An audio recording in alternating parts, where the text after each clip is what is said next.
जय भीम, जय मूल निवासी।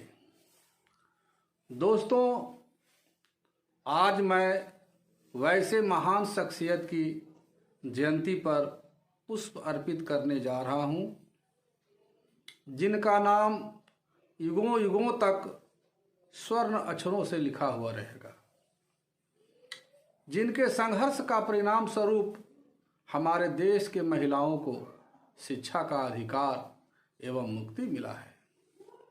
आइए पहले उनके तस्वीर पर पुष्प अर्पित कर लूं, फिर उनके बारे में मैं आप लोगों को कुछ बताने की कोशिश करूंगा।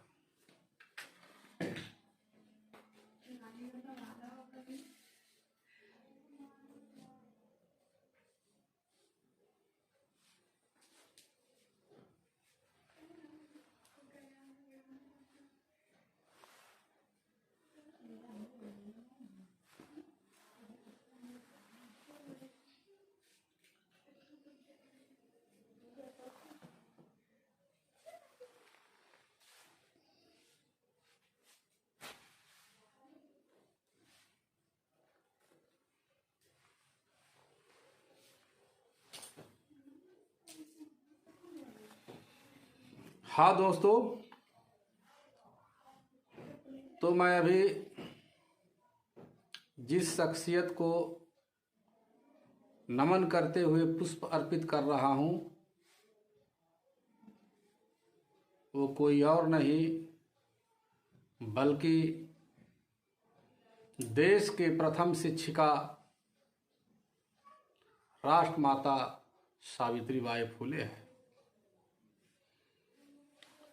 जिनका जन्म 3 जनवरी 1831 ईस्वी को नायगांव, जो वर्तमान में सतारा जिले में महाराष्ट्र, पिता खंदोजी नेवसे और माता लक्ष्मीबाई के घर में हुआ था।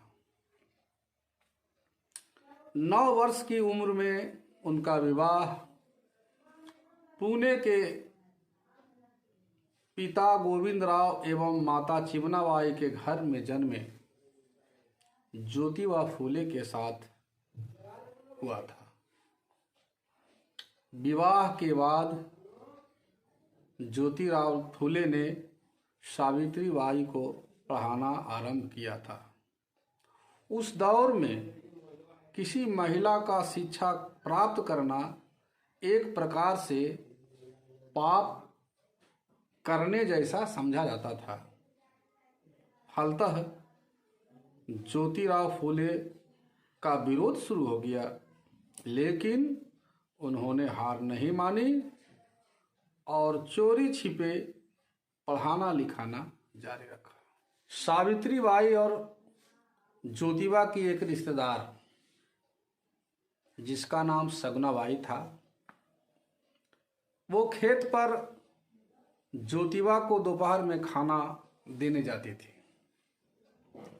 वहीं दोनों खेत के मेड़ पर आम के पेड़ के नीचे आम की पत्नी टहनी की कलम बनाकर दोनों को अक्षर ज्ञान कराया।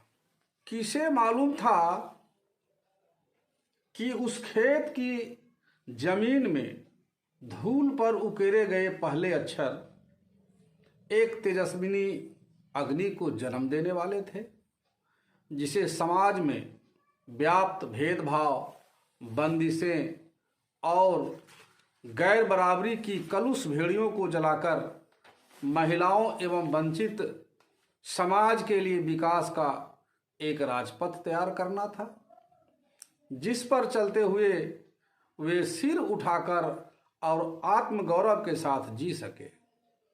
इस तरह खेत और घर पर सावित्रीबाई फूले बहुत संघर्षों के साथ अक्षर ज्ञान प्राप्त कर सके। 1848 ईस्वी में पुणे में अपने पति के साथ मिलकर विभिन्न जातियों की 9 छात्राओं के साथ उन्होंने एक बालिका विद्यालय की स्थापना की। 1 वर्ष में दोनों 5 नए विद्यालय खोलने में सफल हुए। तत्कालिक सरकार ने उन्हें सम्मानित भी किया। एक महिला प्रिंसिपल के लिए 1848 ईस्वी में बालिका विद्यालय चलाना कितना मुश्किल रहा होगा, इसकी कल्पना शायद आज भी नहीं की जा सकती है। लड़कियों की शिक्षा पर उस समय सामाजिक पाबंदी थी। उस दौर में सावित्रीबाई न सिर्फ खुद पढ़ी बल्कि दूसरी लड़कियों के पढ़ने का भी बंदोबस्त किया, वह भी पुणे जैसे शहर में। वे जब स्कूल जाती थी तो लोग पत्थर मारते थे, उन पर गंदगी फेंक देते थे। आज से 160 वर्ष पहले बालिकाओं के लिए जब स्कूल खोलना पाप का काम माना जाता था, कितनी सामाजिक मुश्किलों से खोला गया होगा देश में एक अकेला बालिका विद्यालय। सावित्रीबाई फुले पूरे देश की महानायिका है।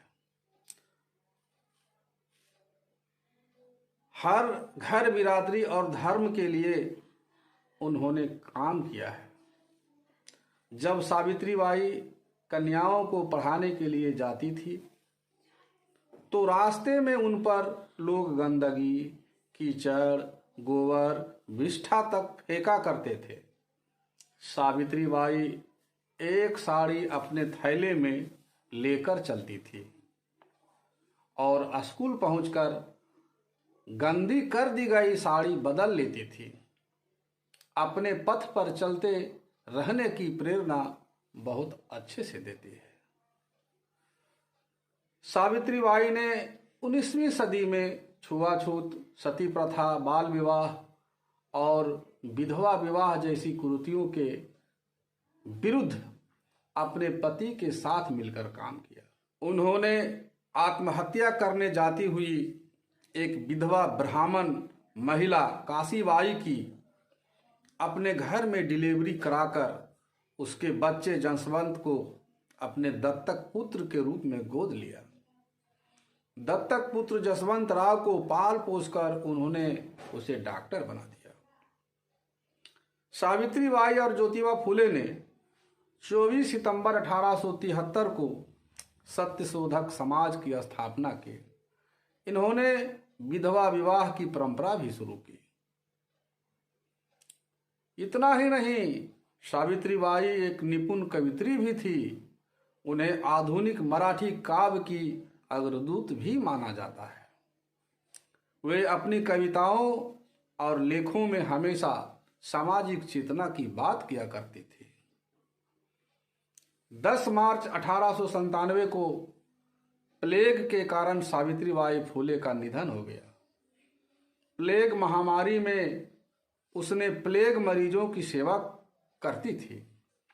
एक प्लेग के छूत से प्रभावित बच्चे की सेवा करने के कारण उनको भी छूत लग गया और उनकी